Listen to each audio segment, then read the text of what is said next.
Ассаламу алейкум, урматтуу достор, урматтуу Facebook колдонуучулары. Кечинде Чубак ажы Жадилов устазыбыз, агабыз, байкебиз, агайыбыз абдан оор абалда улуттук госпиталга келип түшкөн. Келип түшкөнүн өз көзүм менен көрүп турдум. Жанында бир таксылар бар болчу. Келип аябай оор түштү, дем ала албай келип. Мен унчукпайын деген, бирок жан дүйнөм мындай билген чындыкты карап туруп унчукпай койгонго уруксат берген жок. Бул шалаакылык, бул кенебестик, мындай чириген система көптөрдүн жашоосуна, ажалына себепкер болот деген үмүт менен бул кайрылууну кылып жатам. Келип түшкөндөн кийин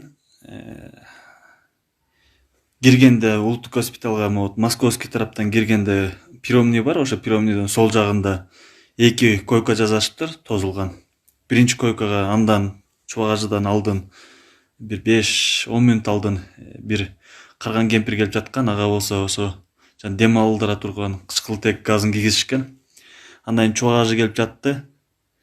Аябай оор абалда жөтөлүп, дем ала албай кыйналып келип түштү да. Түшкөндөн кийин эми убактылар мен айтпай эле коеюн, канча убакыт өттү ортодон. Жаңылышкан болуп калпычы болбойн. Примерно 10 мүнөт ушундай убакыттан кийин Чубак ажыга тиги ошол жерде бир врач кабыл алып аткан, приемныйдагы документ толтуруп аткан, анан бир жашыраак кыз, анан бир бала турган. Анан бала: "Эже, мен Чубак ажыга кийгизейинби?" деди. Дегенде тиги эже чочуп кетти. "Кийгизбейсиңби?" деп кыйкырганда, "Мен сизге жана айтпадымбы?" десе, ортодон бир 10-15 мүнөттөй убакыт өтүп кетти да. Мындай унутулуп калгандай мамиле болду да.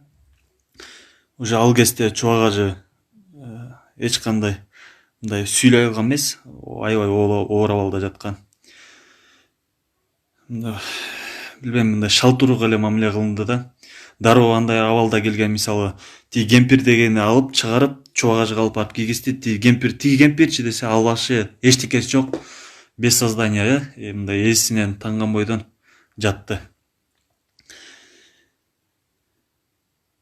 Айтайын дегеним, урматтуу президент Сооронбай Шарипович, урматтуу өкмөт башчы, урматтуу министрлер, урматтуу саламаттык сактоо министри, больницага келген, оор абалда келгендерди мындай кыйнабай дароо реанимацияга албайсыңарбы? Урматтуу өлкө жетекчилери, ошол жерде көрүп жан дүйнөм мындай сыздап кетти. Ошол жерде экөө жалдырап ыйлап жүрдү: "Алып койгулачы мен апамды дем ала албай атат" деп. Ушундай оор акыбал эле. Чубак ажыга балким дароо реанимацияга алып, дароо көңүл бурулганда балким тирүү калмак. Эми бул Аллахтын, Кудайдын кудурети, Кудайдын ала турган нерсеси деңизчи, аралашкан болбойлу, бирок себепкер болуп калат беле деген бир ойда. Мен бул жерде айтайын дегеним, чириген система, чириген өкмөт, чириген башкаруу жөнөкөй больницага, жөнөкөй ооруканага алуунун, кандай кабыл алуунун эрежелерин билбеген биздин врачтар, ушундай айтсам туура болот го. Ооба, силер врачтарда күнөө эмес. Врачтар айтканын айтып кылып атышат, документтерди толтуруп атып, мен өзүм мамамды калп айтпасам бир 40 мүнөт күтүп документ толтуруп атып киргиздик да. Анан кийин аябай мондай тяжелый келгендер дароо алса жакшы болот эле. Дароо реанимацияга, дароо реанимацияга киргизбейсиңерби деп бирөөсү айтты, десе реанимацияда место даярдалып атат деди Чубак ажыныкынчы. Ошондой абал оор. Эгер мындай калп менен кете берсе, абалыбыз абдан оор эле. Ошон үчүн урматтуу чоңдор, больницага дароо алгылачы суранам. Мындай реанимацияга түшкөн, мындай реанимацияда абалда болгон оор абалдагыларды күттүрбөй, мындай эс учун жоготуп келип дароо реанимацияга алып, тем более Чубак ажыны таанышты ал жерде врачтар.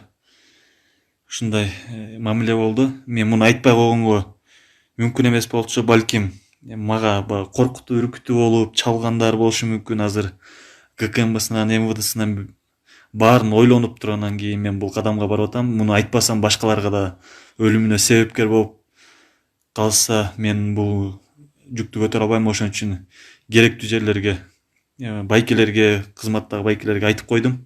Бирок сураныч сиздерден больницага алып атканда дароо мындай оор абалда келгендерди реанимацияга алсаңыздар, бир система түзсөңүздөр, сураныч ато абалыбыз оор экен. Ошол мен буну айтып өзүм жеңилдетип алайын дедим. Кечинде мындан да мындай эмоция менен, түндө эмоция менен айтмакмын. Ошон үчүн өзүм сабыр кылып түшкө чейин өзүмдү кармандым. Ошол керектүү чаралар көрүлбөсө, керектүү эмелер болбосо, реанимация жана улуттук госпиталда ошондой болуп атат. Актала менен ал айдагы больницалардын, ооруканалардын абалын эми бир Аллах билет, анан бир ошол жакта жашагандар билет. Жок, мен оорубай элем, жакшымын. Ошо. Барыңыздарга ыраазымын. Айта турган чындык ушул боюнча айттым. Жанындагылар муну тастыкташат болуш керек.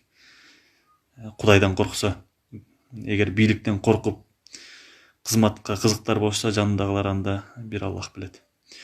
Мен муну дагы бир жолу айтам. ГКМБ же бирөөлөр эгер мени коркутуп үркүтүп ала турган болсо, улуттук госпиталдын кире беришиндеги камералар болуш керек. Кантип жок болушун, ошо камералардан көрүшсүн кандай мамиле болгонун, канча убакыттан кийин кийгизилгенин, ошо кычкылтек жана эме дем алдыра турчу эмесин, аппаратын. Ошо бош жерден баарын көрсө болот. Мени да ошол жерден көрүп алышат. Ошо. Саламатта туруңуздар, сакайыңыздар, маска кийиңиздер, этияттаңыздар. Абал абдан оор. Салам достор, мен Асхат Осмонов, блогер, юрист, саясий активист. Сиздерге мына жаңы баракчадан кайрылып атканын себеби 2-3 күндөн бери өзүм жеке аккаунтума кире албай, ал жакта бирөө кирип мен жеке маалыматтарын баарын өзгөртүп коюптур. Пароль, почта, телефон номер, айтор эч кире албай калдым. Жаңы баракча ачып, сиздерге кайрылып атканга туура келип атат да. Урматтуу достор, мына көрүп атасыңар, аябай чоң бизге апат келди. Биздин сүйүктүү алымыбыз Чубак Ажы Жалилов дагы чын дүйнөгө сапар алды. Бул дүйнөдөн кетти. Аябай кайгылуу окуя болуп атат. Четинен алымдарыбыз кетип атат. Арты кайрылуу болсун, жаткан жери бейиштен болсун. Биздин улуу инсаныбыз кетти да. Анан Пайгамбар саллаллаху алейхи вассаламдын сөзүн, хадисин эстеп кеттим. Сахабалардан айтат экен бир күнү, акыр заманга жакын илим жоголот деп. Анан я Расулулла, сен биз акыр заманга жакын кандай илим жоголот дегенде, илимдүүлөрдү Аллах алып кетет, ошондой илим жоголот дейт. Анын сыңарындай мына биздин алымдар кетип атат. Казакстандан да алым кетип атат. Акындар кетип атат. Баары эле айтор бизге мындай жакын адамдар бул илдеттен өлүп атат да. Бул өтө жаман. Анан бунун баары эмне десе, мына биздин президентибиздин шалакылыгынан болуп атат. Достор, ачык эле айтыш керек. Мен мына өзүм жеке баракчаман айтып эле аткам, блоктоп коюшту. Мен кайрадан дагы жаңы баракча ачып айтканга туура келип атат. Урматтуу Сооронбай Шарипович, бул сиздин шалакылыгыңыз. Сиз мына баарын көрүп туруп, ошо бир чечкиндүү кадамдарды кыла албай атасыз. Саясий эркиңиз жок экен. Андан көрө жумушуңузду тапшырып кетиңиз. Эмне дегенде биз азыр өтө чоң апаттын алдында турабыз. Дагы бул башталышы. Четинен кырылат. Кайдагы шайлоону айтасыңар? Кайдагы шайлоо? Шайлоо эмес, азыр бизге аман калганга мүмкүнчүлүк жок болуп атат. Мына госпитальдардан чалып атат биздин сотрудниктерден бери көрүп атасыңар. Биринчи соккуну өздөрүнө алып карантинде эшикте иштеп жүрүп, азыр баары четинен больницада жатышат. Дарыларга алганга акчасы жок, мамлекетте акча жок. ИВЛ эч кимге жетишсиздик. Ушинтип отурсак, биз шайлоого да жетпей калабыз. Урматтуу Сооронбай Шарипович, сиз өз эркиңиз менен кетип калыңыз. Кыргыз эли сизден мындай айтканда тойду. Эч кандай чечкиндүү иштерди кыла албайт экенсиз. Эч кандай бир көрүнүктүү ишти кыла албайт экенсиз. Өкмөттү башыңызга минип алып иштете албайт экенсиңер. Мына биздин шалакы, чабал, коркок, штанына булга болгон депутаттарга да кайрылат элем. Силер бүт барыңар моральный акыңар жок. Эч бир өңөрдө шайлоого келсеңер шайлабайбыз. 6-чакырыштын баарына бойкот кылабыз. Эч кимдерди шайлабайбыз кайта. Жоголгула, баарыңар жоголгула. Акмактар, силерди мына көрүп мен кыргыз болгонума намыстанып кетип атам. Ушундай учурда силер өлкөнү ушуга такап коюп, каникулга кантип кеттиңер уялбай. Ооба кээ бирлериңер жардам берип атасыңар. Аны көрүп атабыз. Ага рахмат. Бирок көпчүлүгү отурасыңар го. Алып бербейсиңер. Миллионуңарды чачпайсыңарбы азыр? Мына шайлоого чача турган миллиондорду чачпайсыңарбы? Ошо достор, мына жаңы баракчадан кайрылып турганга туура келет. Бөлүшүп тургула. Жаңы эски досторду, жаңы досторду баарын кайра чакырам. Биз бирге бололу. Мындай апатта бири-бирибизди поддержка кылалы. Айтып тургула, мен айта берем. Эчтекеден коркпойм. Азыр биз өтө жаман акыбалда турабыз. Биз азыр акты ак, караны кара кылып ажыратып албасак, биз мамлекетти жоготуп коебуз. Ошон үчүн Сооронбай Шариповичке айталы, же болбосо саясий эрктүү болуп 6-чакырыштын баарын таркатып туруп, өкмөттү өз колуна алып, милдетти, жоопкерчиликти керт башы менен алсын. Болбосо импичмент. Баардын чакырам импичментке. Президентти биз цивилизованный жолу менен кетиришибиз керек. Бизге кереги жок мындай шалакы чабал президент.